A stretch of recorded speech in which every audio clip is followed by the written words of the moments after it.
Bonjour à toutes et à tous et bienvenue dans la zone mixte pour ce tout premier épisode. Pour cette grande première, j'ai l'honneur d'accueillir Obed Nkambadio, gardien titulaire du Paris FC et médaillé olympique avec l'équipe de France Espoir lors des derniers Jeux de Paris 2024. Obed, salut, comment ça va? Ça va et toi?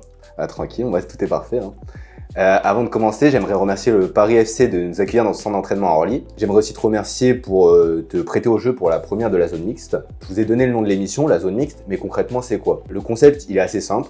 L'interview, elle va prendre la forme d'un quiz. Je te pose une question de culture foot, tu me réponds, et en fonction de ta réponse, je poserai une question un peu plus personnelle autour des thèmes qu'on va aborder pendant l'émission. Le but, évidemment, c'est de recevoir plusieurs joueurs dans la zone mixte pour à la fin faire un classement et voir qui a la meilleure culture foot. Donc comme tu es le premier à passer dans l'émission, tu es automatiquement premier. On va voir si ça va durer.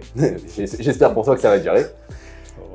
Et vous, derrière votre écran, est-ce que vous allez réussir à battre Obed en culture foot? C'est ce qu'on va voir tout de suite. C'est parti, première question.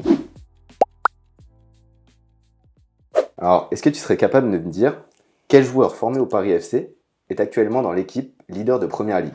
Ouais, c'est Ibrahima Konaté. C'est ça, t'as totalement raison. Il y a beaucoup de jeunes, quand ils rejoignent un centre de formation, leur but principal, c'est d'être pro. Est-ce que toi, il y a un moment spécial, même avant de rejoindre le centre de formation, tu t'es dit, là, je peux devenir pro?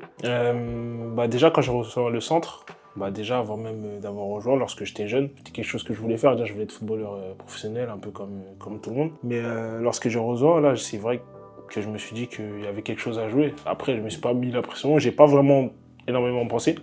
Je me suis dit que j'allais laisser le temps faire les choses et du coup, pour l'instant, ça les a fait. Et ça t'a fait quoi de signer ton premier contrat pro? J'étais content, franchement, j'étais content, j'étais fier parce que voilà, c'est quelque chose déjà que je voulais faire, c'était un peu un but entre guillemets. Et j'étais constant aussi par rapport aussi à ma famille, etc., qui était derrière moi. Donc voilà, mais après, je savais que c'était pas une fin en soi. Parce que en soi, tu peux être pro, mais tu peux ne pas jouer ou pas avoir une grande carrière, entre guillemets. Mais donc, j'essayais quand même de rester assez concentré, de pas rester sur ça pour pouvoir continuer à ma carrière tranquillement. Toi, tu as été un peu nommé comme un espoir du foot français, en tout cas à ton poste de gardien. Et est-ce que tes parents, par exemple, t'ont mis la pression du fait du niveau que tu avais? Non.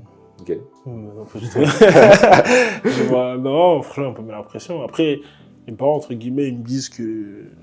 Après, je sais pas si c'est tous les parents, je pense, mais après, ils me disaient que j'avais un truc, entre guillemets. Donc, il faut juste que je sois concentré, etc.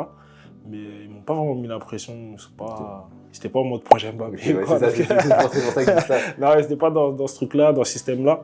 Eux, c'était vraiment en mode prendre du plaisir et voilà. C'était les cours avant le foot ou pas? Ouais, si, quand même. Okay. Ouais, si, quand même.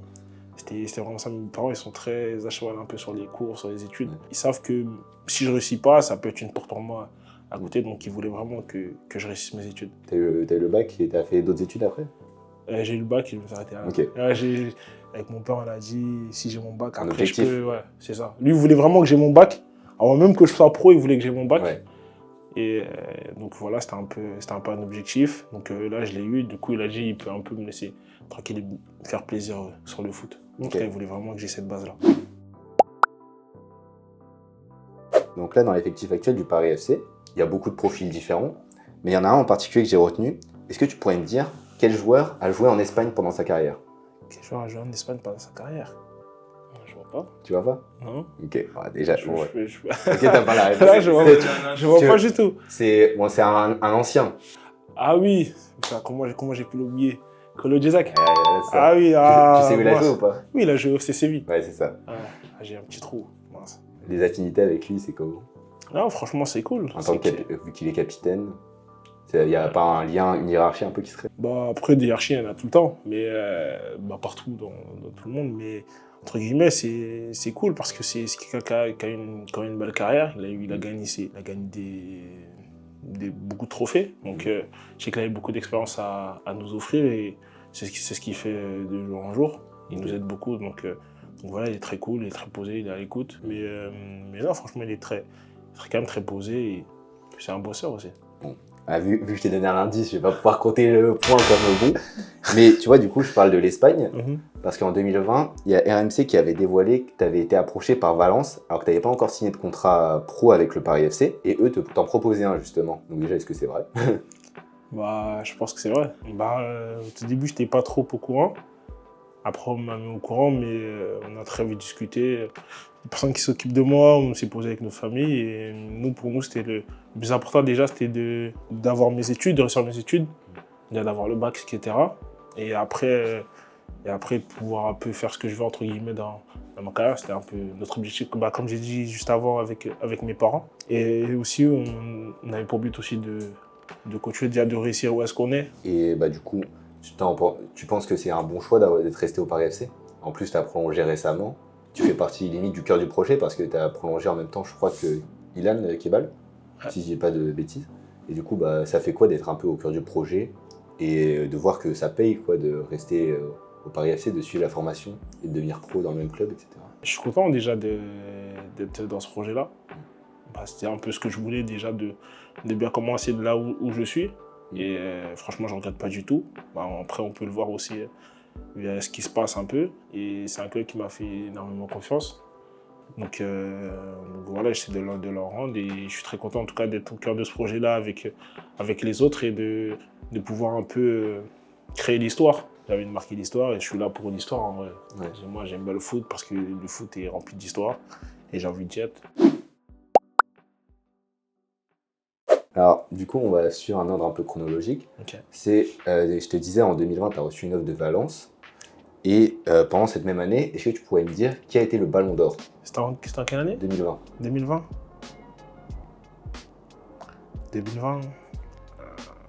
c'est pas Messi. C'est pas Messi, c'est Modric? Non, cette année, c'était personne. Personne? Ouais, c'était l'année. Ah oui, la Covid, ça a été annulé. Et du coup, justement, on aborde le point. La Covid qui arrive en France, beaucoup en France, et ça fait l'arrêt total des championnats. On stoppe les classements, la saison est totalement arrêtée, et le confinement a duré presque 3 mois. Est-ce que toi, tu penses que la Covid-19 a été un frein à ta progression? Un frein? Je dirais que non, je pense pas. Et comment tu as vécu le confinement personnellement? C'était plus comme une pause un peu forcée? Toi, je sais pas si tu es un mordu de foot sur le terrain. Ouais, si, c'est vrai que j'aime bien jouer, j'aime bien le football. Donc c'est vrai que c'était un peu relou entre guillemets pour ça, parce qu'on ne peut plus prendre plaisir au foot, sur les terrains, avec les coéquipiers, etc. Je pense pas que c'était un frein, entre guillemets. Moi, je pense que c'est bien. Je pense qu'aussi c'est quelque chose qui a peut-être forgé pas mal de gens. Je pense on est revenu peut-être avec plus d'envie, plus de tout, vu qu'on a été coupé assez brusquement. Donc non, et même pendant ce temps-là, on travaillait quand même à côté. Donc voilà, j'ai essayé quand même de prendre du temps déjà avec ma famille parce que ce moment-là, c'est vrai que c'était assez difficile. Fallait savoir un peu prendre conscience de plein de choses avec les siens, avec notre vie entre guillemets. C'est ce que j'ai fait et j'ai quand même pas oublié aussi la partie foot en continuant à m'entraîner, etc. Du coup, vu que là, tu as à peu près 60 matchs en Ligue 2, est-ce que tu connais un peu l'histoire de la Ligue 2? Est-ce que tu pourrais me dire quel est le club le plus titré en Ligue 2? Oh, je pourrais pas te dire. Tu pourrais pas me dire? Non, pas du tout. T'as pas une réponse qui te vient en tête comme ça? Non, pas du tout là. Ok. C'était Le Havre. Le Havre? Le Havre, ils ont gagné 6 titres. Ah bon? Donc ça veut dire 6 montées. Ok.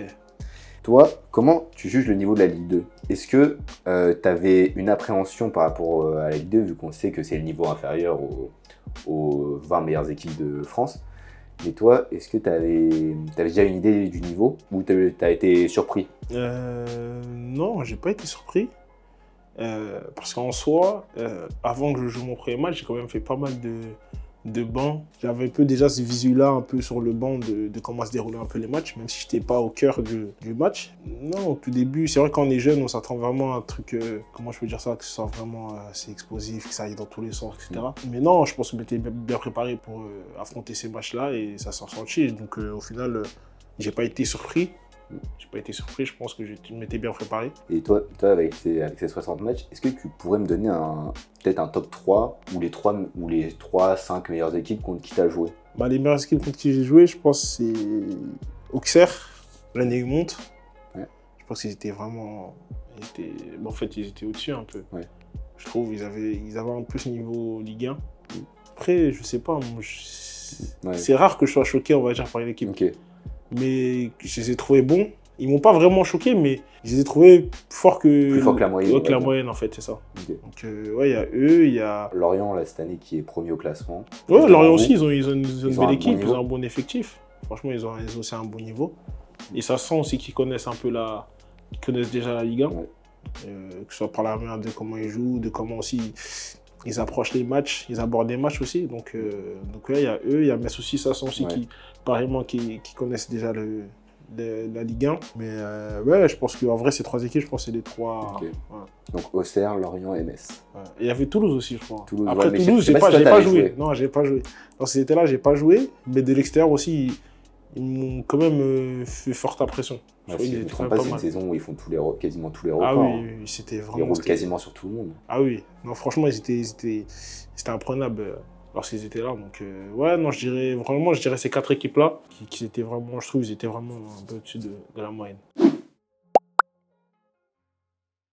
Dans la foulée de ta première titularisation, tu as été convoqué pour la première fois avec l'équipe de France Espoir. Déjà, le coach à ce moment-là, c'est Thierry Henry.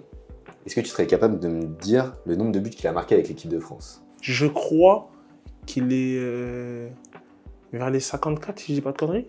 Tu valides 54? Moi, je dis 54, j'ai ça en tête. Ok, il a terminé à 51. 51, ah ouais. Oh, j'avais donné 4 de plus. Ouais.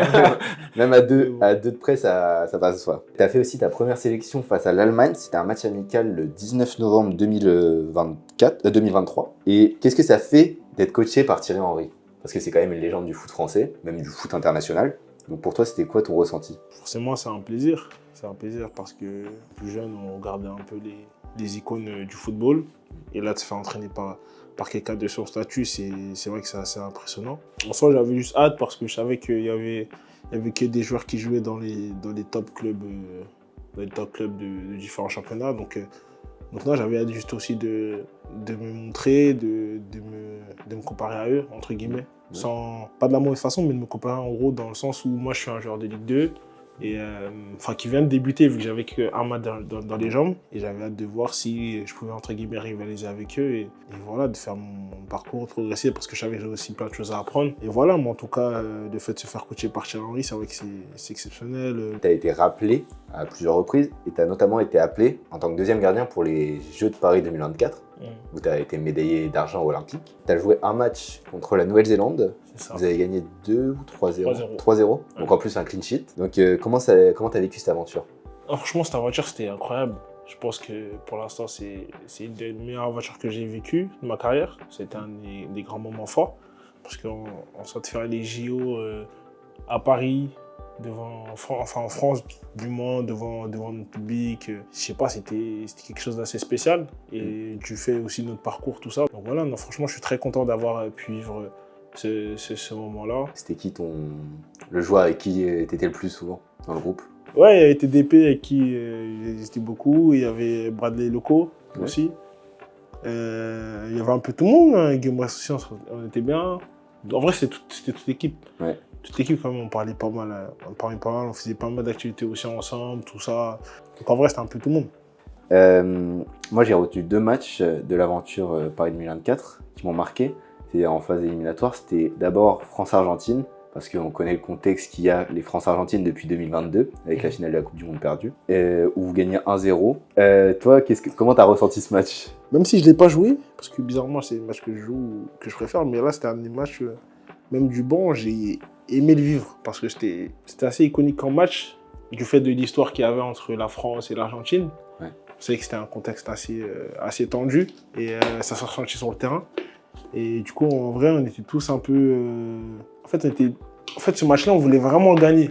Pas que pour le foot, pour un peu tout. Et ça s'est ressenti dans la rage qu'on mettait sur le terrain, comme on a pu voir avec l'action de Luc Badé, où il s'élève un peu devant l'Argentin. Mais c'était un match où, ouais, on était tous en jeu, on avait tous à cœur de vraiment remporter ce match-là. Surtout qu'en plus, on était chez nous, dans notre public, c'était à Bordeaux, si je ne me trompe pas. Même le public aussi, franchement, ils ont poussé avec nous. Franchement, on a senti une très bonne ambiance, une très bonne atmosphère, pardon. Donc, non, c'était vraiment bien. C'était un match incroyable. Il y a l'autre match, c'est la finale contre l'Espagne. Vous perdez en prolongation, vous êtes crucifié par Fermín López. Toi, comment tu l'as vécu encore une fois depuis le banc? La finale du banc, au début, on était bien. Parce qu'au début, on ouvrez le menait à score. 0, on Ouais. ouvre le score. Nenzo Mio. On pensait tous que ça allait entre guillemets bien se passer, même si on savait qu'à tout moment, ça peut se retourner. Et c'est ce qui s'est passé. On était toujours un peu. On avait toujours cette envie de vouloir gagner. On y croyait toujours. Donc après, ça arrive. C'est le football, entre guillemets. On a perdu la finale, mais on a gagné le cœur du public, ouais, du peuple français. Et en vrai, c'était le plus important. Donc voilà. Là, tu as démarré quasiment tous les matchs, si je ne me trompe pas, sauf la Coupe de France. En partant des phases de poule et sans jouer les barrages, combien de matchs doit disputer une équipe qui veut gagner la Ligue des Champions dans le nouveau format? Dès qu'ils ont passé les... Genre, ils ont terminé dans les 8 premiers. Ouais. Et après, ils ont juste 8e, quart, demi-finale. Après, c'est des matchs aller-retour. C'est 8e, 2, quart. En comptant les poules, hein, je dis. Ah, en comptant les poules aussi? Ouais. Ils ont 6 matchs en poule. Après, tu rajoutes 2, plus 2, plus 2, 1, et 12, 13 matchs. Non, c'est 15. Parce qu'ils ont 8 matchs. 8 matchs, comment ça, 8 matchs? Ils ont 8 matchs de poule. Ah, c'est 8? Ah ouais. Non, je me suis trompé. Bon, du coup, je peux pas t'accorder je peux pas t'accorder le point. Hein. Là, on va parler de ton rôle de gardien. Et est-ce que tu peux me dire quel gardien s'est fait remarquer pour sa performance lors de la finale de la Ligue des Champions 2018? Je te donne un indice, c'était Real Liverpool. Navas? Non, c'est plus côté Liverpool. Je sais pas si tu te souviens. Ah! Remarqué, mais c'est pas dans le bon sens, du coup. Ouais, c'est ça, oui. Ah, oui. ouais, moi je pensais... Ok, non, c'est Karius. Ouais, c'est ça. Ouais, Karius. Ouais, malheureusement... Ouais. Okay. Bon, je te la compte comme bonne parce que je l'ai pas forcément très bien formulé. Et du coup, Karius, on a vu, ça a quasiment brisé sa carrière. Il a plus rejoué avec Liverpool. Il a retrouvé un banc il y a pas très longtemps. Mais toi, je me disais, comment tu vis une bonne performance sur le terrain et en dehors du terrain? Sur le terrain, lorsque je fais une bonne performance, je suis content. Quand je suis mauvaise, je suis un peu moins content. Ce qui est assez logique. Mais faut essayer de trouver un juste milieu entre les deux. Il ne faut pas que si on a fait un bon match, qu'on soit très très content jusqu'à, entre guillemets, ne plus s'entraîner, ne plus faire attention, etc. Et à l'inverse aussi, lorsque tu fais un mauvais match, à t'enterrer vraiment au plus bas. Il faut trouver un juste milieu pour essayer de rester fort mentalement, pour pouvoir affronter les choses. Parce que c'est pas parce que tu fais un grand match que le match d'après, tu vas faire aussi un grand match. Tout va dépendre aussi de ta semaine, comment tu as récupéré, etc. Il y a plein de choses, il y a plein d'aspects. Et même mentalement aussi, pour les défaites, c'est vrai que c'est dur quand tu passes à travers ton match. Pour Karius, ça a dû être très dur pour lui. Mais il faut essayer de se rassurer, entre guillemets, même si c'est arrivé, il faut essayer de le prendre comme une leçon en soi. Parce qu'en vrai, quand tu trapes, quand tu loupes un match, c'est qu'il y a des causes, tout ça. Il faut essayer de trouver les causes, tout ça, et après se remettre dedans. C'est pas une fin en soi, mais c'est vrai que c'est un poste assez difficile. Ouais, parce que lorsque tu te fais punir, il n'y a personne derrière pour moi, c'est le poste le plus dur sur un terme. Ouais. Il n'y a personne pour te protéger, en fait. C'est ça qui est dur. Toi, tu protèges l'équipe, mais derrière toi, il n'y a personne après. Voilà, il faut avoir des grosses épaules pour assumer ce poste-là. Après, on va parler plus des supporters. Est-ce que, à 2000 places près, tu pourrais me donner la capacité de Charletti? À 2000 places près, c'est 20 000, je crois, à peu près. Tu as donné pile le score, le bon score. J'étais sûr. Comment? Ça compte double ou pas? Est-ce que ça compte double? Ouais. Vas-y, allez, on compte double. On voit souvent haranguer les supporters pendant les matchs. Et moi, je me demandais comment tu ressens l'énergie qui était donnée par les supporters. Est-ce que ça compte vraiment comme un 12e homme, comme beaucoup le disent? Ouais, non, les supporters, c'est vraiment un 12e homme parce que ouais, ils arrivent quand même à nous transmettre de bonnes énergies. Ils peuvent nous aider vraiment. Des fois, on est là, on est dans le terrain. Peut-être c'est dur, tu vois. Des fois, c'est dur. Il y a des moments où on est un peu en difficulté. Et le fait qu'eux, ils soient là pour nous soutenir, pour nous donner de la force, franchement, ça nous aide beaucoup. Et franchement, on est reconnaissant. Il faut être reconnaissant auprès des supporters qui sont là pour nous. Ils se mouillent pour nous, même si c'est nous, entre guillemets, on est sur le terrain. Mais eux, ils nous donnent vraiment la force là. Même si ça va mal, ils sont là pour nous. Ils essaient de nous réconforter. Quand ça va bien, ils sont là, ils célèbrent avec nous.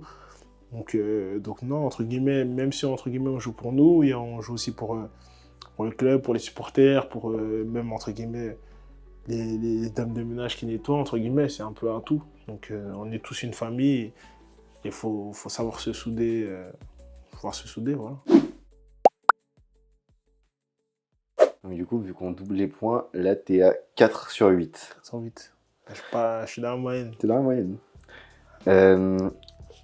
Comme vous êtes bien placé pour la montée, est-ce que tu te souviens la dernière saison du Paris FC en première division? Tu crois Ligue 1? Ouais, mais en première division. Ça s'appelait la première division à ce moment-là. Ah ouais? Ouais. Ça c'était la question, je pense, la plus dure. C'était 1974. Ouais, je connais. Non. Donc ça c'était la dernière année en première division. Vous avez à plusieurs reprises frôlé la montée. Sur les 7 dernières années, vous avez joué 4 barrages notamment. À ce jour, vous êtes 2e en Ligue 2. Vous pouvez jouer la montée directe. Mais est-ce que ça pèse dans le vestiaire? Non, elle pèse pas. On sait tous, on va dire, nos objectifs, on sait ce qu'il peut y avoir à la fin. Donc non, on essaie tous d'être assez neutres, de continuer à faire ce qu'on a su faire depuis le début de saison. Parce que jusqu'à là, ça avait entre guillemets bien marché. Et c'est pour ça qu'on était resté premier aussi longtemps. On était resté que dans le top 2 quasiment. Vous n'êtes jamais sorti du top 6. C'est ça. Donc non, entre guillemets, on sait ce qu'on a à faire, mais on n'essaye pas on se focus pas entre guillemets que sur ça. Vous faites match après match. C'est ça, on fait match après match. On sait que pour arriver jusqu'à là, à la fin, faut gagner tous les matchs. On se précipite pas directement sur la fin. Donc voilà, je pense qu'on est assez tous dans la même énergie pour cette fin de saison. Donc si tu trouves cette question, ça va compter d'où? Qui est le plus jeune joueur à avoir joué pour l'équipe de France en après-guerre? C'est assez récent. C'est assez récent. Je crois que, si je ne me trompe pas, c'est pas Warren? Ouais. C'est Warren Zaïre-Emery. C'est ça, ouais. Est-ce que tu peux... Bon, tu sais à quel âge? Je crois qu'il a joué... Il avait 16 ans. Il avait 17 ans. 17 ans, 8 mois et 10 jours. Okay. Je vais les regarder parce que j'étais pas sûr. C'était un peu trop... Bon, est-ce que, évidemment, tu pourras pas battre ce record de précocité. C'est assez logique vu ton âge. Mais est-ce que tes dernières sélections en U23, elles ont renforcé tes ambitions? Je sais pas si tu en avais, d'être appelé un jour en équipe première. Non, bah oui, après je sais que moi déjà dans le foot, j'ai pour ambition de jouer tout au plus haut niveau possible. Donc c'est un objectif et voilà, je sais que ça prend son temps entre guillemets. Personne n'a le même rythme de croisière dans leur carrière. Donc je prends mon temps, je continue à progresser. Je pense qu'il y a à prendre balade pour l'instant en Ligue 2. En tout cas, je ne me focus pas sur ça. Je sais qu'il y a des étapes avant. Donc voilà. Et toi, est-ce que à court, à moyen ou à long terme, tu as des objectifs personnels? Déjà à court terme, il y a la montée. Je pense que ce serait bien pour moi, pour le club, pour les supporters, pour tout le monde. Je sais pas, il y a l'Euro aussi. Ouais. On va y participer et jouer aussi. Et évidemment, éventuellement le gagner. Gagner aussi, ça serait super. Ce serait super. Après, sur le long terme, je vois vraiment le long terme, mais j'avais gagné, je sais pas, plein de titres. Moi, c'est ça qui me fait rêver. Jouer les plus beaux championnats, les plus belles compétitions. Et voilà, gagner des titres, parce que c'est des choses qui restent marquées à vie. Pour toi, c'est quoi la plus belle compétition? Belle compétition? Que ce soit championnat, les coupes Je pense que niveau international, c'est la Coupe du Monde. Ouais.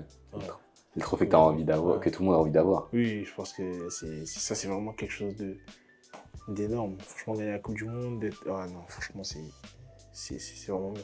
Tu te vois la soulever un jour? Ouais. Je vais voir. En tout cas, je vais tout faire pour la soulever en tout cas. Donc 6 sur 10, t'es automatiquement premier au classement, vu que t'es le premier à passer. Déjà, merci d'être passé dans la zone mixte. Ça fait extrêmement plaisir que tu sois le premier à passer. Merci. Que ce soit un joueur de notre génération qui vienne parler. Parce qu'on a parlé quand même pendant assez longtemps, je trouve. Ouais. J'espère que ça t'a plu. Et merci à vous d'avoir regardé la zone mixte. C'était le premier épisode, mais il y en aura encore plein d'autres qui vont arriver. J'espère que ça vous a plu et à la prochaine.